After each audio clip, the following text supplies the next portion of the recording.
Păi dai cu filmul. Dar de ce n-ai făcut filmează? N-am vestit. Dumnezeu să mă ajute.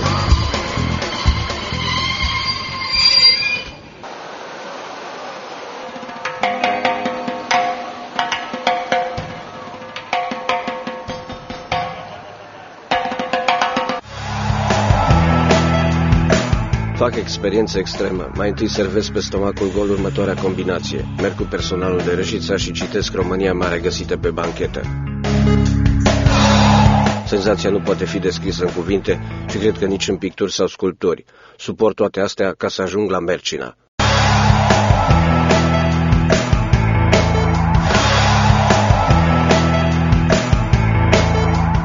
La Berzovia schimb trenul 1 cu trenul 2. Trebuie să cobor la Grădinari. Așa scrie pe hartă, dar de fapt e Cacova, de unde iau un traseu asfaltat. Da, asta mi-a luat.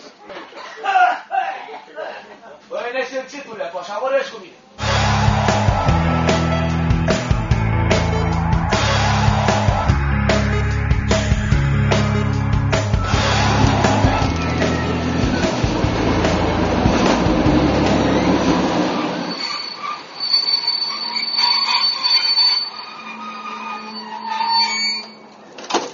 Gara Cacova, prima vietate cu sânge cald.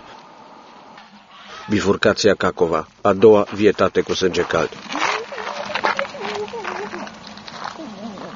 Ăsta e satul natal al lui Dorinel Munteanu, lider de selecție națională și băgat în ceva scandal cu CFR Cluj. Asta e una, dar Cacova mai are ce oferi pietonului. Un turn, șosele, case, buticuri, cacoveni femei, cacoveni bărbați și o Dacia tuning. De fapt asta ori e o Dacie tuninguită cu o remorcă, ori e o remorcă tuninguită cu un cap de Dacie. Pe scurt, Dacia Cacova. Cine-i meseriașul? Al vecinul de aici. Nu e acasă, la lucru. Zice că i-a dat ale 2 uri în spate și s-a făcut carosărie. Simplu de tot. Bun, eu la Mercina. În centru. În centru, Greoni și atunci de la Greoni până în Grioni și la pod. E la intersecție acolo, stați mult la ocazie. Numai dacă luați vreo mașină de aici să vă ducă la Mercina direct. Dreapta, dreapta. Stați în dreapta aici la ocazie. La ocazie. Pune să vă ducă până la Greoni. Mă duc să-mi caut ocazie care să mă ducă la Greon, de unde să caut soluții să ajung la Mercina. Pe drum constat că trebuie să fii atent dacă mergi pe trotuar. Aici geamurile au profil. Nu știu care-i cauza, dar sunt multe.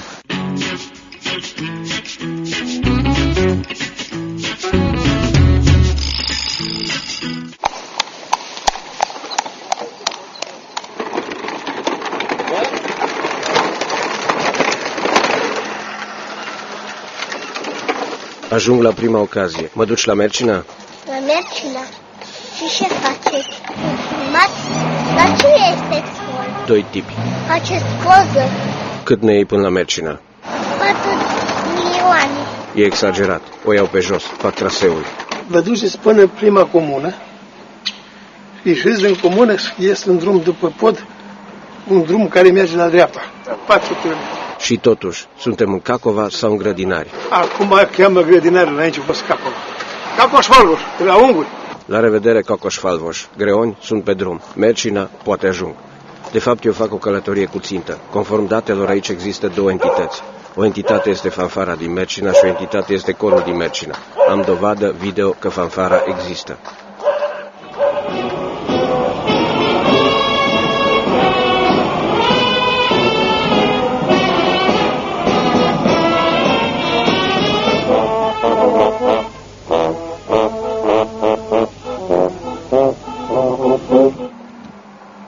Mă duc să studiez fenomenul fanfaro-coral.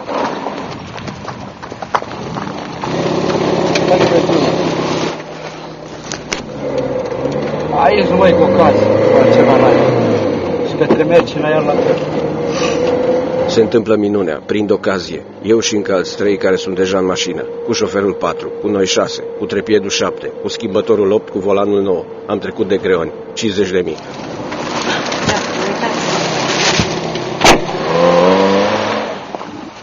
De aici îmi trebuie încă ocazie ca să ajung la Mercina. Am concurență, între cât se stă în medie. Am fost, nu mă dau numai 2 ore.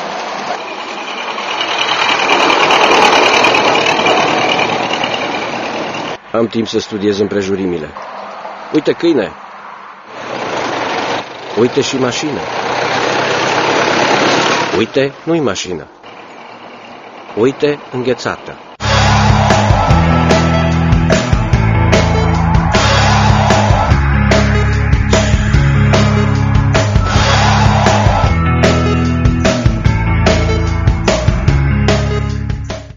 Mai vin doi concurenți la ocazie. Mă bate încet gândul să o iau pe jos. Tanti s-a cărat. Teoretic e rândul meu. Practic, mașinile nu opresc.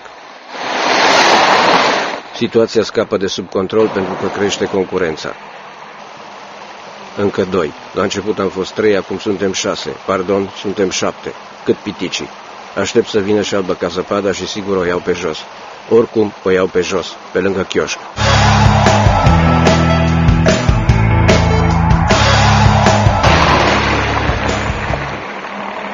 Se întâmplă exact cum am bănuit, cum am plecat, cum vine ocazia, oprind etnicii.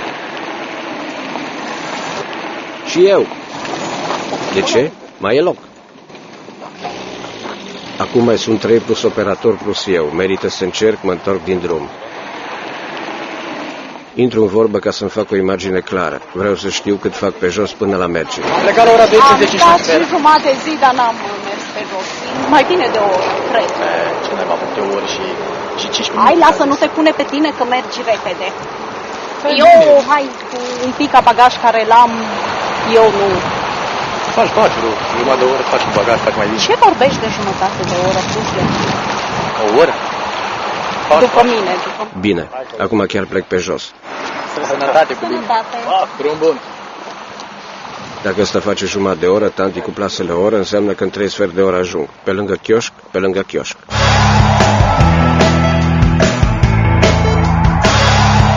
Am fost inspirat să plec, fiindcă prind ocazie din sens invers. Deturnez și negociez. Da 100. Imediat. Fanfara aveți? Nu mergi, tati, găsiți. Da, găsiți sigur. Vă spun eu, dacă-s băieți acasă, găsiți sigur. De deturnarea mea beneficiază toți. Echipaj complet. 5 plus 1.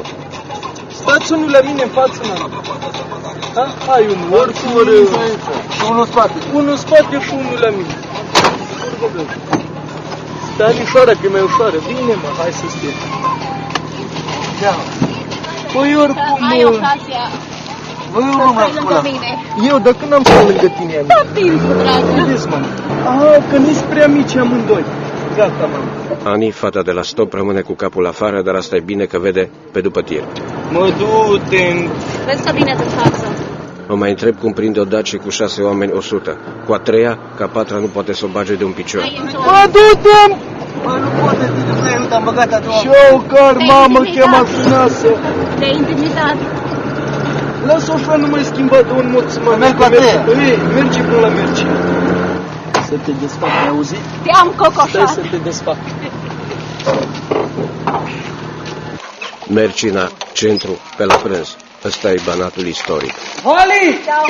Ceau, În 100.000 pentru ocazie intră ca bonus primul contact cu un element de fanfară, Vali. Vino coace, mă, buie! Tu, da, vino!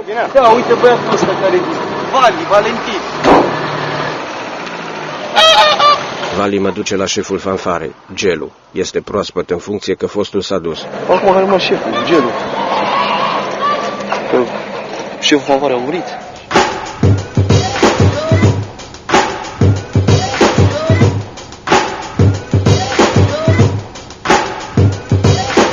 Da, să-mi iau țigările să vin imediat. Eu lucrez aici la cineva. Până se pregătește, Gelu socializez cu vârsta a 3-a. Mălăriți așa cu maica, chiar ni s-are tot. Ci că se deschid granițele. Voi ai cineri, când se deschide granița, o știi cum ori dus când a fost Ceaușescu, a fost un banc, și Ceaușescu pe PCR, dă-ne drumul în refege. Păi dumneavoastră de ce nu plecați? Mulțam de idee. Eu la șes, mă pune poc în cânipi. Ce se bagă cu mine? Mă de la Sopon.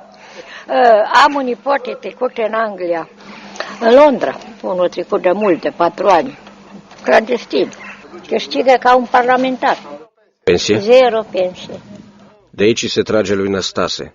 Nu-i niciun război politic, nicio șmecherie. Toate problemele lui Năstase cu Zambaccean, cu Tamara, cu Termopane, cu chinezi, cu islandezi sau vizigoți. Toate sunt un blestem de Mercina, împărțit la 34, ca să se știe. Mai bine să mi-a fie stat dracu acasă la umbră, să fiu mulțumit la lume, decât că m-am dus la colectiv 34 de ani. Numai Dumnezeu țucui tâlpile lui pe Năstase, așa cum l-am blestemat, așa ajunge, că am zis că în 34 de răpuri să-l desparte. Cât am lucrat eu la colectiv. Vine nevasta șefului de fanfară decedat. Încep să-mi fac griji. Cică s-a cam terminat cu fanfara și cu coralele pe aici. Maria dragă, încotro. La biserică. Dar și astăzi. Păi vineri nu mă bocează Luciușa. Ea e nevastă lui fostul dirijor. A Luciușa? Păi cine? De la fata Florica. Florica? Adi, un are Adi. S-a dus bărbatul meu, s-a dus. Da. Fanfara s-a dus tot. Mărșina a fost renumită în cor, în fanfară, dar copiii s-au dus cu Dumnezeu, nu mai și-a lăsat. Problema e cu oamenii că nu prea îs, nu știu unde îi găsim. Mă pregătesc să discut cu Gelu despre fanfare. Busturile, uite, lui dirijori. Oprim solemn la 2 busturi de dirijori. Sunt diferite. Unul e al lui Miclea și unul al lui Guga. Amândoi au fost dirijorii fanfare din Mercina. Acum e Gelu. Nu întâmplător. E chestie genetică. Acum eu am rămas, dar nu prea am cu cine, că toți în Spania, în Italia, în aia. Ăla chiar e bunicul meu, străbunic de fapt, Istor Miclea. Da, eu strănepot. Da, zic nepot, dar strănepot. Semănați bine.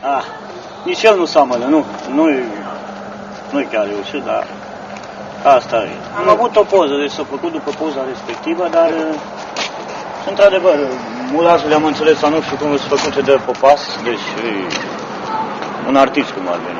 Nu știu de ce nu au reușit. Să urcăm pe scenă.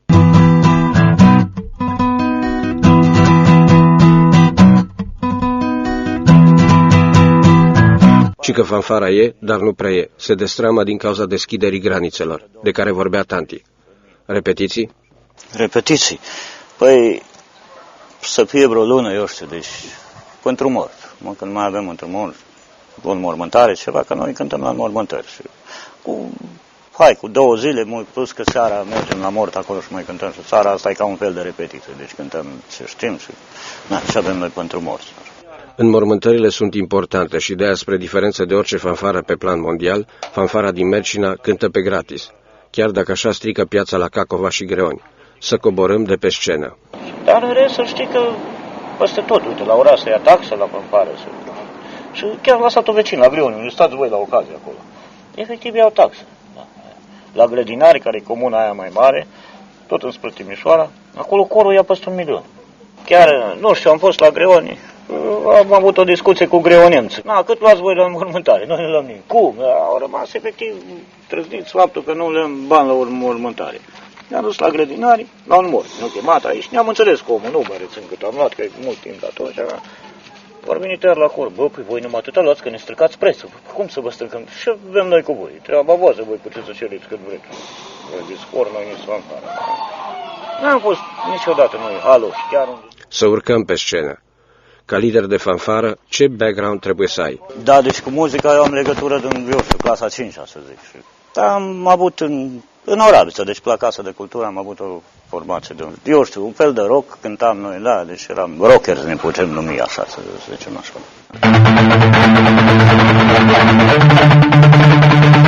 N-am avut nume. Am vrut să-i punem Vovadis, dar pe vremea aia era problemă cu ea. Și eram formația Casei de Cultură și cam asta a fost.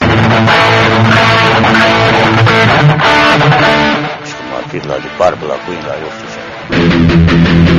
Zeppelin, nu.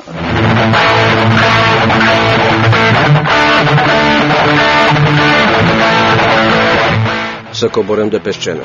Vreau o mostră de fanfară. Să văd ce a rămas. Gelu e de acord. Ne duce la un cântăreț la piston proaspăt întors din Spania, adică un pistonar. Mă duc să ascult muzică live, la piston.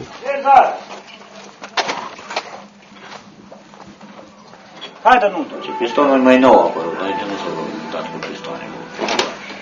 Pistonul ăsta. O melodie din repertoriul internațional, aproape de sezon. Talimbau.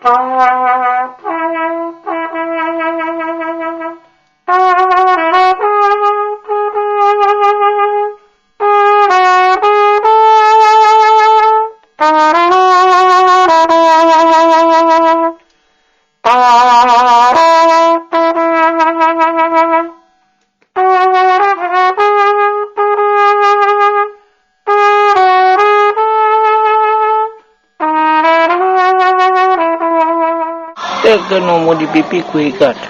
Toată mâncarea. Însă dacă nu a murit ăla, pipicul, tot s-a dus. Tot s-a dus.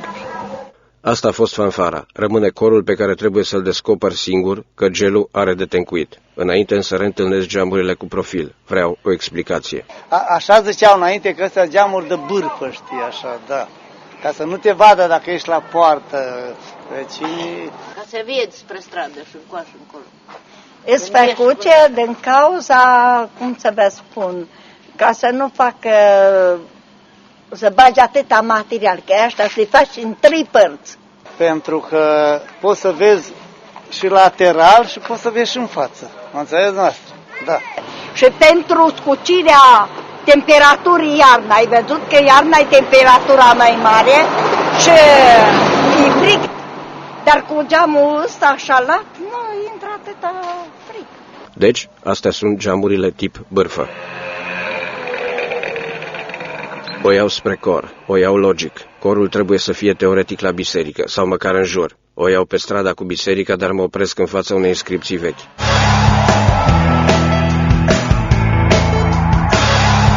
Nu știu ce scrie, dar sigur trebuie să fie ceva interesant. Detalii. Tinere, să spune ceva.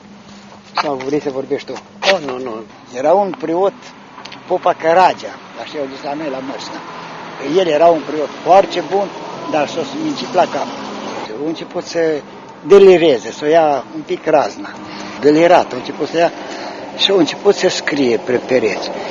S-a dus până la urma urmii, a ajuns să doarme la chiliu, de sus, în deal la Vărăghie, acolo, prin mormințe, s-a delirat foarte mult.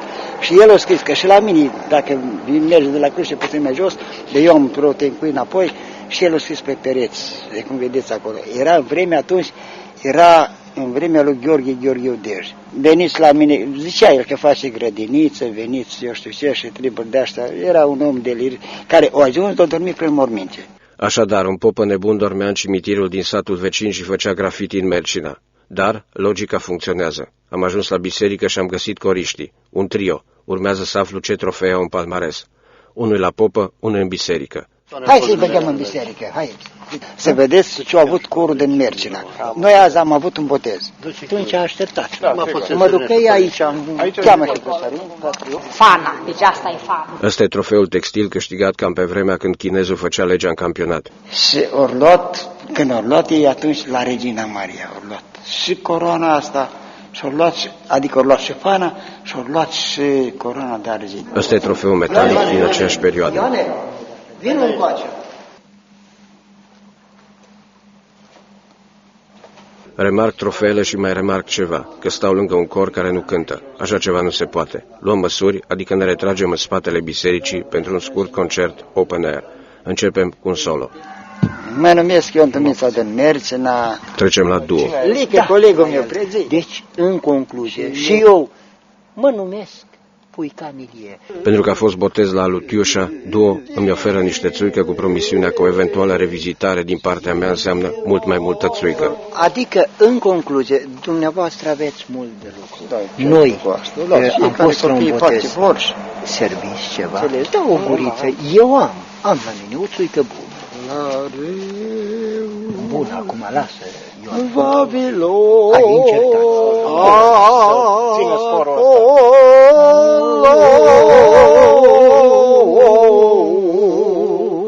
Trecem pe romanțe. Eu beau, ei cântă romanțe. Bine că nu invers. Câte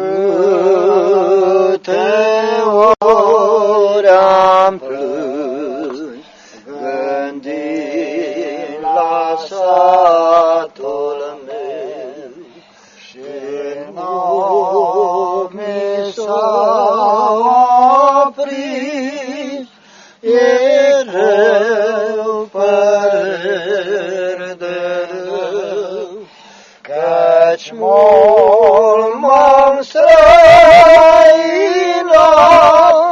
de satul meu natal.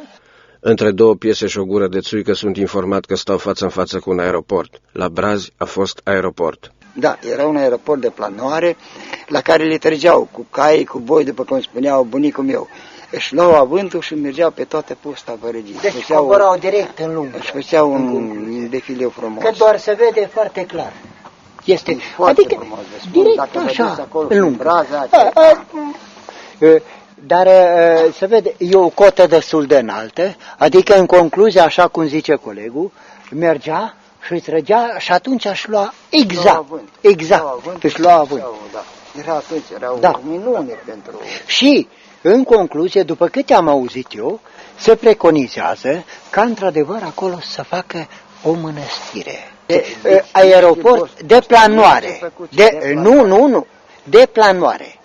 Deci, acele avioane fără motor, dar într-adevăr dirijabile, nu? De acolo. Dar nu, totuși a fost gândire.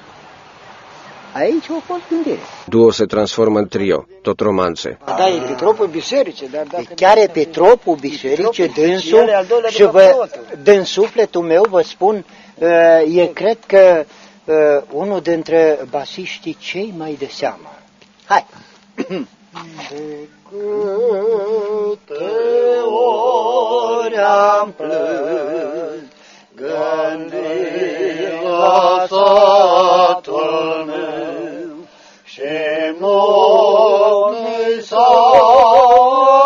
prins. Trebuie să plec că mai am de făcut stopul. Am găsit și cor și fanfară, misiune îndeplinită. O iau spre ieșire cu romanțe în cap.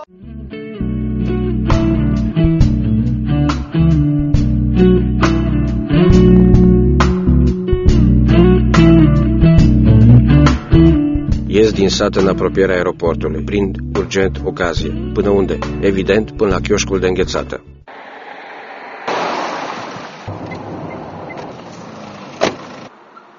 Sunt la chioșc. Am două variante. Să fac stopul la dreapta spre Grădina sau să fac la stânga spre Oravița. Aș prefera Oravița că nu mai aprind de Capova. Situația e oricum aceeași în ambele sensuri. Nu oprește nimeni. În sfârșit, al 6-lea mijloc de transport, care mă duce la al 7-lea.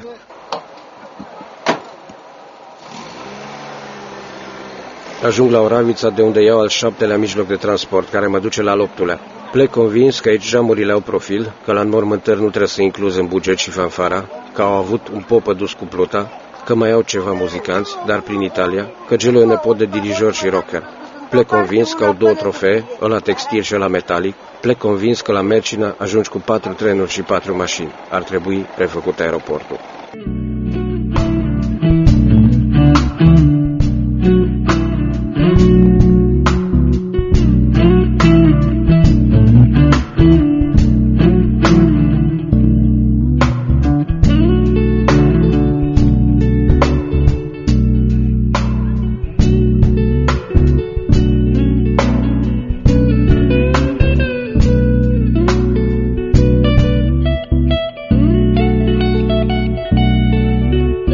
Vă fac un cadou, din partea mea o țuică bună, dar când veniți a 2 ori.